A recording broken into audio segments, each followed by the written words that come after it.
bem, há muitos que não têm mais sensibilidade quando ouvem sobre a mensagem da cruz. Não há nem mais sensibilidade, não há mais aquele sentimento que tínhamos no início do primeiro amor, quando aceitamos a Jesus, quando ainda somos nossos filhos.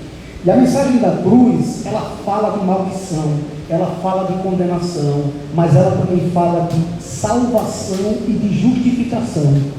Ela também fala de perdão, salvação e justificação. E eu quero dizer para você que perdão é uma coisa, salvação é outra, justificação é outra. Escute bem, perdão, o Senhor perdoou os pecados, está perdoado, não é isso? Não tem mais a dúvida ali, a dúvida foi perdoada. Salvação é livramento, o Senhor livrou da ira de Deus, da condenação eterna. Mas justificação é mais do que perdão e mais do que salvação. Como assim, Pedro Samuel? Eu vou tentar pregar aqui no estilo do pastor Maurício, eu não consigo, eu fico tentando falar um pouco mais calmo, mas de repente eu acho muito bom quem fala assim, feito pastor Maurício, feito pastor Estevam, eu acho muito maravilhoso, mas a gente cada um tem uma maneira de falar, né? Eu estou tentando me segurar aqui para vocês irem entendendo bem essa mensagem da cruz, porque é assim que a gente entende, o crer vem pelo ouvir, né? E o ouvir pela palavra de Deus. Então, a cruz fala de dores intensas, ininterruptas, mas também fala de cura. A cruz fala de desprezo, de rejeição, mas também fala de libertação, de perdão. Fala de abandono total, mas também fala de entrega e sacrifício eterno. Sacrifício no grego, a palavra sacrifício significa ofício santo, sagrado, separado a Deus. E isso foi feito aonde? Na cruz do Calvário. Falei para você, perdão, está perdoada a dívida, salvação, livramento, mas justificação. Os irmãos sabem o que é justificação, irmão? Justificação é Jesus pegar, perdoar você, livrar do inferno e tornar você como uma pessoa que nunca pecou uma única vez na vida. Isso significa justificação, inocentado de culpa. Você pode dizer glória a Deus por isso, porque fomos inocentados de toda culpa, desde Adão até o último homem que vai ser. Fomos inocentados da nossa culpa, do nosso pecado, porque o pecado veio sobre a humanidade por um homem, mas também por um homem veio o que? A graça, a misericórdia, o perdão, a justificação. Escute bem, eu queria falar antes disso ainda sobre o significado da cruz. Essa palavra cruz no grego significa stauros. Ela é citada mais de 40 vezes no seu sentido original. A palavra grega cecilone, embora significa madeira, bastão, lenha, tábua, poste, seco e etc., ela também significa cruz. De fato, todas as versões das Sagradas Escrituras traduzem cecilone por cruz e não por estaca. Quem é que fala que Cristo morreu na estaca? Testemunho de Jeová. Mas ele não morreu na estaca, ele morreu na cruz. Significa tronco, poste, etc. Apesar do termo cecilone só aparecer no original 5 vezes, enquanto a palavra stauros aparece mais de 40 vezes. A palavra cruz, ou a cruz, o lugar onde Cristo venceu a morte de uma vez por todas. Escute, outra coisa, aí eu quero falar ainda sobre, diga assim comigo, a cruz e as cruzes. Por que a cruz e as cruzes? Para a gente entender melhor sobre a mensagem da cruz, a gente precisa identificar qual foi a cruz que provavelmente Cristo foi crucificado nela. Olha bem, essa palavra não se encontra no Antigo Testamento. Se você procurar a palavra stauros, cruz, no Antigo Testamento, você não vai encontrar, certo? Apesar de que a crucificação era praticada por vários povos da antiguidade. Vida e crucificação. A palavra cruz é empregada por Jesus em sentido figurado. Foi lido já nessa noite um versículo maravilhoso que eu ia ler, mas já foi lido, eu vou só repetir. Quem quiser vir após mim, a Bíblia diz, tome a sua cruz cada dia e siga-me. Para seguir Jesus tem que ter cruz. Se não tiver cruz, não está seguindo Jesus. Pode estar seguindo Maomé, pode estar seguindo Buda, pode estar seguindo quem for mais, Allan Kardec, menos Jesus. Porque para seguir Jesus tem que ter cruz. Não, mas Jesus já sofreu na cruz, mas você também tem que ter cruz. Não, mas a salvação é pela graça, não. pelas obras, mas você também tem que ter cruz, porque foi o próprio Jesus que disse: aquele que vem após mim, ele tem que tomar sua cruz de cada dia e seguir. Para seguir Jesus, tem que crucificar a carne.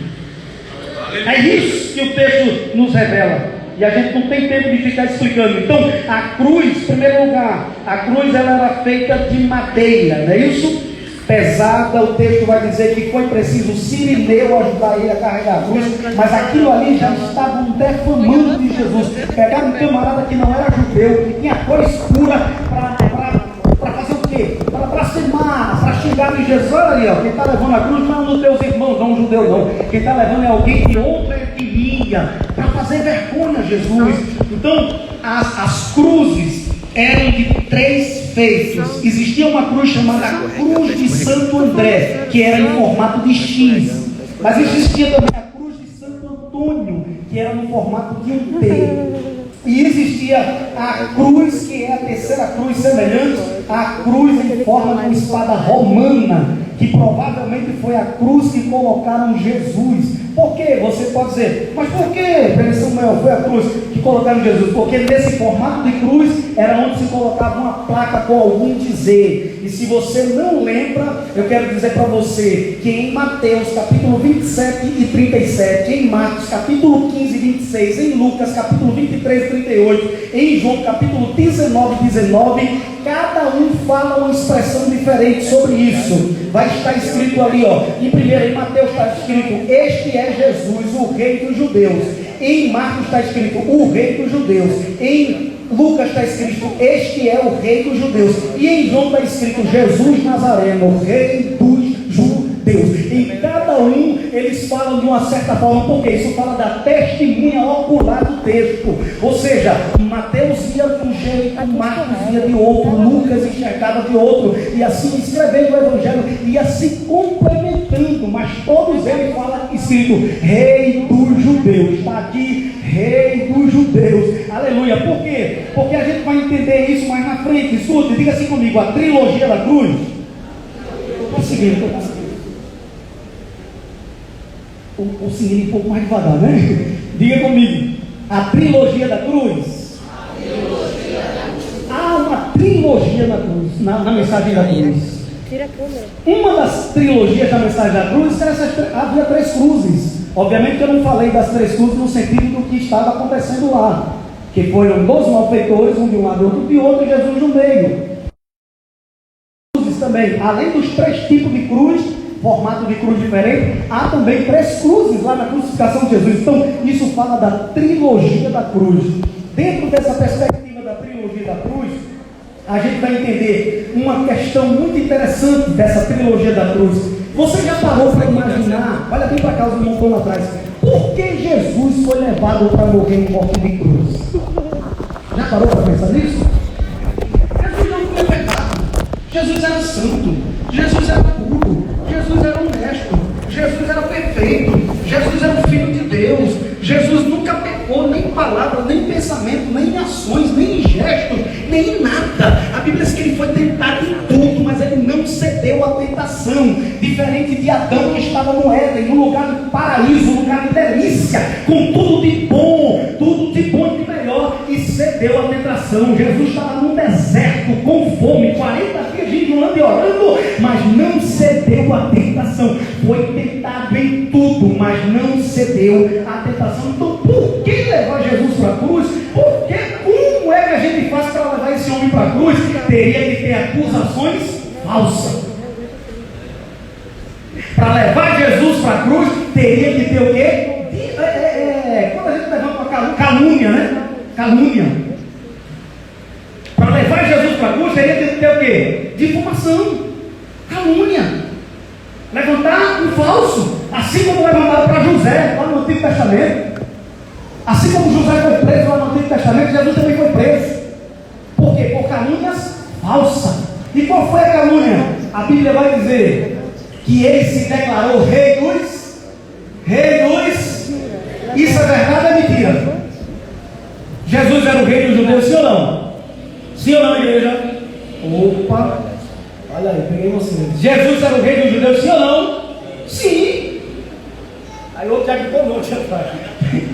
Jesus era sim o rei dos judeus. Jesus não era só o rei não, porque escute, na Bíblia existiu 3 tipos de rei. O rei de reis, olha, só existiu 3 reis na Bíblia que é chamado rei de reis. Nabucodonosor foi chamado rei de reis, que comandou o primeiro império, a cabeça de ouro da estátua lá. O segundo rei de reis, Artaxerxes, certo? Que foi um grande rei também, que até casou com Esther. E o terceiro rei de reis, Herodes.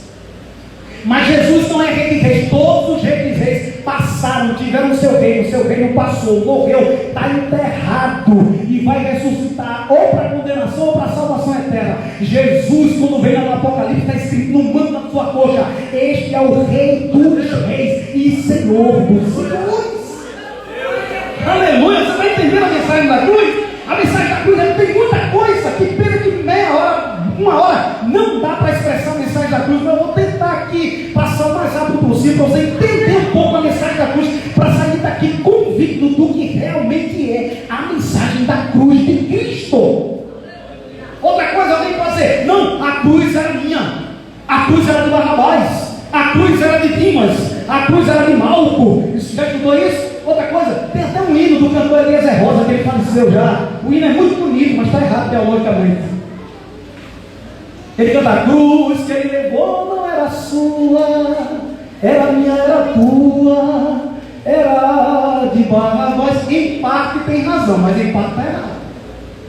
Porque se Barrabás tivesse morrido na cruz, tinha acontecido alguma coisa de diferente? Sim ou não? Sim ou não? Se Malco tivesse morrido, tinha acontecido alguma coisa diferente? Não. Se eu tivesse morrido, o sol tinha escurecido? Não, de jeito nenhum. Então a cruz não era de Barrabás, a cruz era de Cristo. Se Cristo não fosse para a cruz, a gente nunca ia ter vitória na vida, nunca ia ser salvo, porque sem derramamento de sangue não existe remissão de pecado. Olha aí um segredo grande aí da cruz. Mas escute, a primeira acusação é porque ele se declarou rei dos judeus. Glória ao nome de Jesus. Está lá no livro de Mateus, capítulo 22, versículo 21. Tu és o rei, tu dizes: eu sou. Está dizendo que eu sou. Mas há uma segunda declaração, que ele era filho de Deus. Está errado ou é verdade? Jesus era filho de Deus ou estava mentindo? A declaração de Jesus era tudo verdadeira. Agora, as acusações dos camaradas eram mentirosas, era falsa, era porque não tinha como pegar Jesus em nada, em falta. Então eles tiveram que inventar uma mentira, assim como inventaram lá para Daniel, para botar na cova do leão. Então escute bem, a terceira acusação é que Jesus falou outra coisa. Quando Jesus disse que era o filho de Deus, ele disse: isso é blasfêmia. A Bíblia vai dizer que Caifás, ele entra e prende Jesus no seu. Outra coisa, três questões da trilogia da cruz. Jesus é preso, Jesus é condenado. Escute isso, ele é preso, glória ao nome de Jesus. Ele é julgado e por fim condenado. Trilogia da cruz.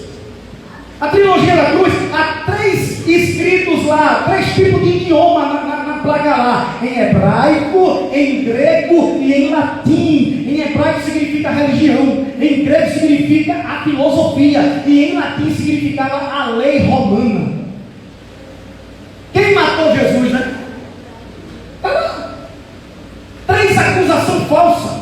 Aí quando Jesus disse que era filho de Deus, você é um parceiro. Quando eles levaram Jesus preso lá no Sinédrio, nas escondidas, e foram interrogar Jesus, e o Caifás, que era o sumo sacerdote lá, disse assim: olha, aí quando Jesus disse que era filho de Deus, ele disse: é uma blasfêmia. Ele pegou a roupa e rasgou. Só que o sumo sacerdote levítico não podia rasgar a roupa, porque se rasgasse a roupa, era quebrado a aliança levítica de sumo sacerdote. E outra coisa, para Jesus reinar sobre a ordem de Melquisedeque, era preciso que fosse quebrado a aliança com o levítico do Antigo Testamento. Então sabe o que significa isso? Quando Caifás rasga a sua veste, está dando acesso para Jesus reinar como sumo sacerdote sobre a ordem de Melquisedeque. Aleluia! Glória a Deus! Vai se cumprir Hebreus. Tudo na Bíblia tem sentido, tem uma lógica. Não pense que a Bíblia está escrita por acaso. Então você tem que procurar, quebra-cabeça, tem que buscar, tem que se enfadar, tem que ler, tem que estudar. Senão senão você não vai aprender a mensagem da cruz. Ô irmão, por que o senhor está dizendo isso? Porque muitas vezes a gente nota que as pessoas ainda não sabem sobre a cruz. É crente há tantos anos, mas não sabe o que significa a mensagem da cruz. A gente fala da cruz, as pessoas estão aí. E muitas vezes olha até com preconceito para a cruz por causa do catolicismo, que roubou a ideia. Pegar a cruz e chamava a gente de herege e não deixava a gente usar a cruz. Aí até hoje, não estou dizendo que a gente tem que sair usando cruz, não entendo. O que eu estou dizendo é que a cruz lá em cima da igreja não está errado, não. É símbolo de salvação. Só que demonizaram as coisas, ensinando errado para a igreja. A cruz de Cristo é a nossa maior vitória. A cruz de Cristo, ela fala mais alto do que o sangue de Abel. Aleluia! Ele se declarou rei dos judeus. Aí agora ele se declara filho de Deus. Na cultura judaica, quando eu dizia assim, eu sou filho do pastor Maurício, eu estou dizendo, eu sou igual ao pastor Maurício. Então eles tinham esse entendimento. Quando Jesus dizia que era filho de Deus, Jesus estava dizendo ali que ele era a expressão exata de Deus. Como está em Hebreus capítulo 1, versículo 3, e sustenta todas as coisas com o poder da sua palavra. Aí eu te pergunto, quem foi que estava no início da criação lá? Deus dizia haja e Jesus agia. Deus dizia haja e Jesus criava. Deus dizia produza e Jesus agia. Porque a palavra, o verbo de Deus estava no princípio, criando todas as coisas junto com ele. E fez tudo perfeito. Mas o diabo veio. O diabo foi até o jardim. O diabo não gosta de ver a gente em paz com Deus. Ele quer tirar a paz. Ele é tentador, ele é acusador. Tentador, ele induz a tentação. A tentação é indução ao pecado. Ele tenta, ele corrompe, ele corrói. Ele é serpente, ele é enganador, ele é mentiroso, ele é dragão, ele é falso leão. Aleluia! Escute, Jesus também foi acusado. A terceira acusação, ele falou que destruía o templo e reconstruiria em 3 dias. Você entendeu o que Jesus disse? Jesus olhou para o templo, aquele templo grandão lá, tremendo, que Herodes tinha feito. Herodes passou 46 anos para construir. Aí Jesus chega e diz, eu destruirei esse templo. Só que Jesus não está falando do templo arquitetônico. Jesus não está falando do espaço físico. Jesus está falando do seu corpo, da sua carne, da sua vida. Oh, aleluia! Você está entendendo um pouquinho o que é a mensagem da cruz?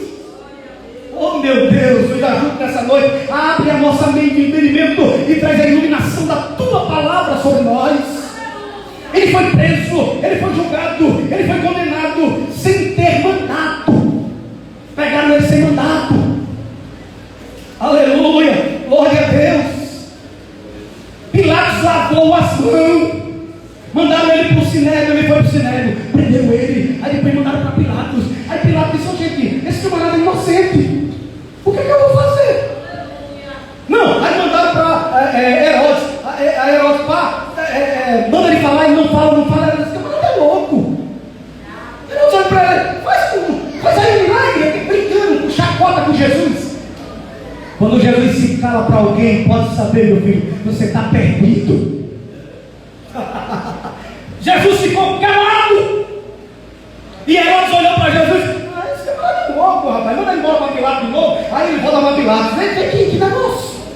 Aí leva Jesus para Pilatos. Aí quando Jesus chega lá em Pilatos, fala com ele e diz, rapaz, esse homem é inocente. A própria mulher de Pilatos teve um sonho. Disse, cuidado, não mexe nesse homem não, porque esse homem é de Deus. Aí Pilatos sabe uma coisa? Eu vou lavar minha mão. Aí lavou as mãos. Aproveitou que era Páscoa, porque Jesus é o nosso cordeiro pascual. Veja como as coisas se identificam. E na Páscoa podia soltar um prisioneiro. Então ele ainda tentou fazer alguma coisa. Inclusive ele disse para Jesus, tu não sabe que eu tenho poder para te prender e para te soltar, porque realmente ele tinha toda essa autoridade na terra. Mas Jesus disse, olha, nenhuma autoridade tu tem, Pilatos, se do céu não for concedida.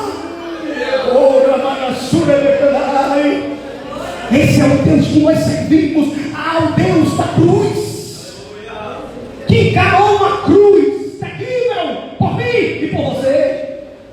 Mas escute isso, a coisa ainda vai aprofundar mais.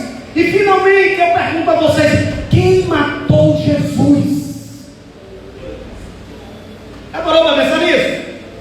A Bíblia diz em Romanos capítulo 3, versículo 23: o salário do pecado é a morte, mas o dom gratuito de Deus é a Bíblia diz em Romanos 3, 26: todos pecaram e afastados ficaram da glória de Deus. 3,23 fala uma coisa, 3,26 fala outra. Mas Jesus nunca pecou. Então quem matou Jesus? Quem levou Jesus para a cruz a gente já sabe. Pela trilogia da cruz foram as três acusações falsas. Jesus fez 3 declarações verdadeiras e eles transformaram em falsa para levar Jesus para a cruz. Mas quem matou Jesus? Finalmente quem matou? Mas na frente de você, escute bem, uma coisa que eu vou dizer para você: diga assim comigo, a cruz. Mas diga com fé, se acorda. Diga a cruz e a lei. Eu vou dizer a você agora. Sob a lei Jesus nasceu. Você lembra lá de Simeão, em Lucas no capítulo 2, versículo 22 ao 44, que ele disse: agora eu já posso morrer, porque os meus olhos viram o Salvador. Ele foi apresentado no 8º dia. Sob a lei, ele foi apresentado no 8º dia no templo. Jesus cumpriu a lei. Está lá em Mateus capítulo 5, versículo 17. Ele vai dizer: a lei é boa e ela vem até aqui. Não se pode tirar nem um tio nem uma vírgula. Tudo vai se cumprir até que tudo se cumpra. Jesus foi o único que cumpriu a lei. O sacerdote vinha, o sumo sacerdote oferecia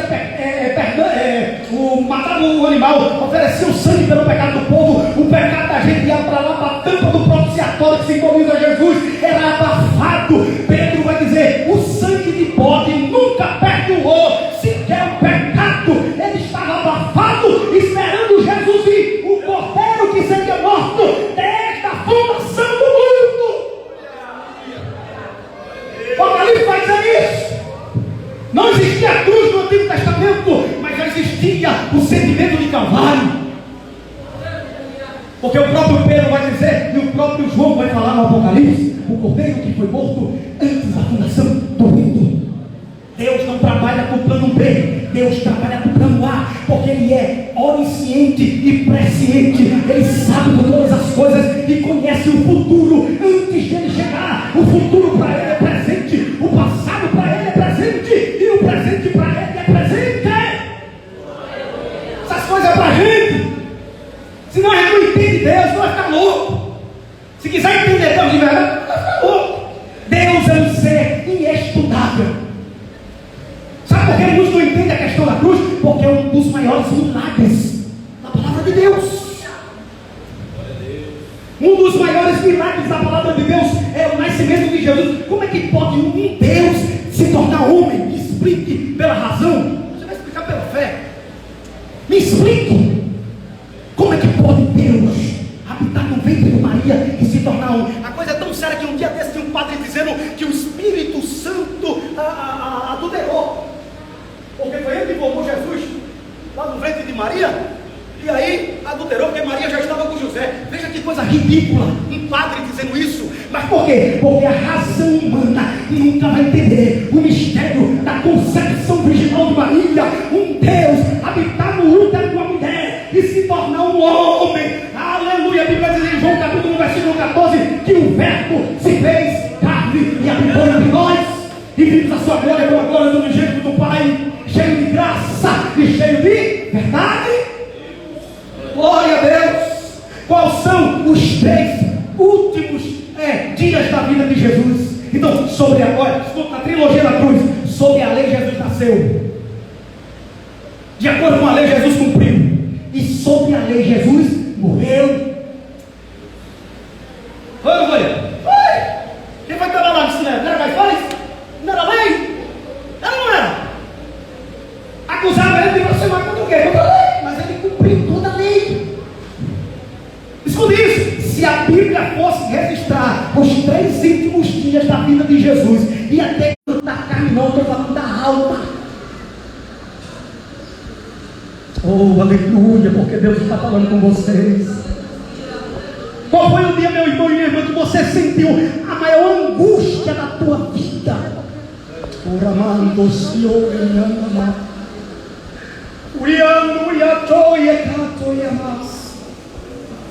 Eu estou perguntando a você, meu irmão, minha irmã, meu jovem. Eu estou perguntando a você, meu jovem. Qual foi um dia na sua vida que você sentiu a maior angústia dessa vida? Agora multiplica ela por 8 bilhões de pessoas.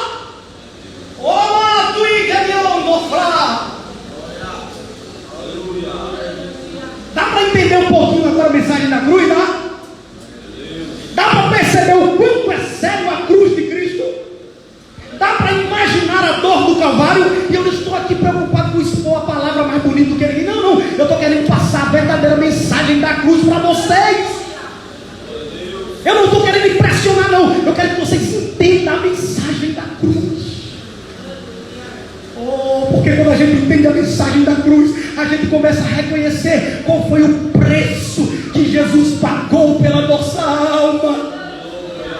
Tem muitos que já não sentem mais a alegria da salvação, porque não entendeu a mensagem da cruz. Quando você entender a mensagem da cruz, você vai começar a sentir de novo a alegria e o prazer e a gratidão de estar na presença desse Deus que fez céu, terra, mar, que habitava entre anjos, arcanjos, querubins, serafins, que deixou a sua glória, se humilhou, se fez menor do que anjo, desceu, se fez menor do que homem, desceu, se tornou um servo, um cruz, um escravo, para salvar a minha alma e a tua alma.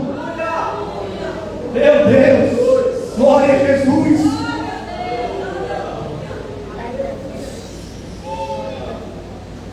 Mas eu ainda não falei para vocês.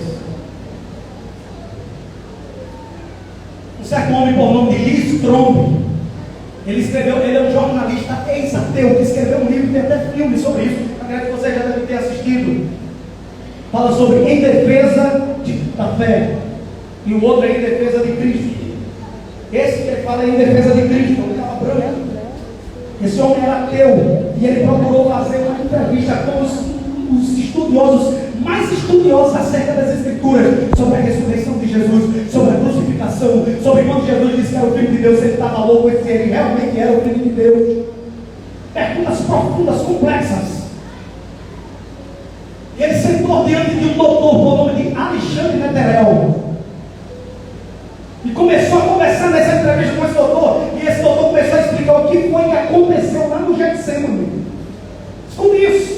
Essa é a condição, é uma condição médica que acontece quando a pessoa soa sangue, um pouco de sangue e água. Essa é uma condição médica conhecida, chamada de hematidrose. Não é comum, mas está ligado ao alto grau de estresse psicológico. O que acontece é que a ansiedade extrema ocasiona e libera a liberação de produtos químicos que rompem os vasos capilares nas glândulas sudoríparas.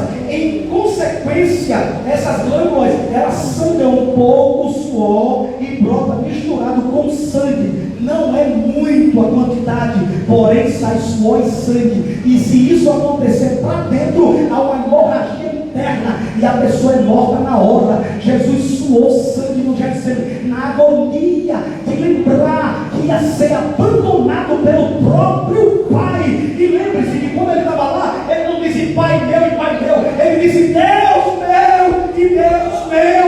Se cumpre literalmente o Salmo de número 22, o Salmo profético de Davi, que vai considerar ele até como um germe, porque todos os nossos pecados estavam sobre Cristo. Eu não estou falando de um pecado, eu estou falando do pecado de mais de 8 bilhões de pessoas no mundo. Todos estavam sobre ele, e ele não foi obrigado a isso. Isaías vai dizer, ele tomou sobre si, ele levou sobre si as nossas dores, as nossas enfermidades. Sabe o que eu estou dizendo, crente? É que Jesus foi ferido para que você fosse sarado, Jesus foi oprimido para que você fosse liberto, Jesus foi preso para que você estivesse livre, Jesus.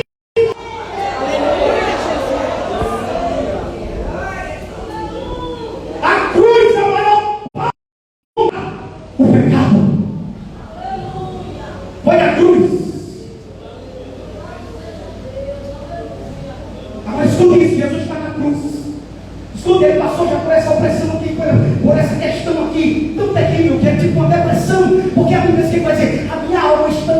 chicoteada profundamente, e ele suou sangue. Eu nunca suei sangue, eu já tive depressão, mas nunca suei sangue. Mas o grau de depressão de Jesus foi tão grande, foi tão extremo, que ele chegou a suar sangue. Tem pessoas que quando soa sangue, ele fica preto, ele começa a ficar escuro, a cor fica escura da pele. Jesus teve hepatidrose. Lembrando que no outro dia Jesus ia ser chicoteado pelos soldados romanos. A pele dele, quando alguém tem isso, o doutor Alexandre Benderel vai dizer que a pele fica sensível, fica fina. E no outro dia Jesus estava lá no tronco para levar quarentena dos soldados romanos, e dependendo do humor do soldado, as quarentenas eram 39, 40 menos 1, mas muitas vezes dependendo do humor, se perdia a culpa da chicotada nas costas de Jesus. Mas a maior dor de Jesus não foi na carne, não foi no sangue, não foi nas veias, não foi no nervo una, também foi, mas não foi a minha dor.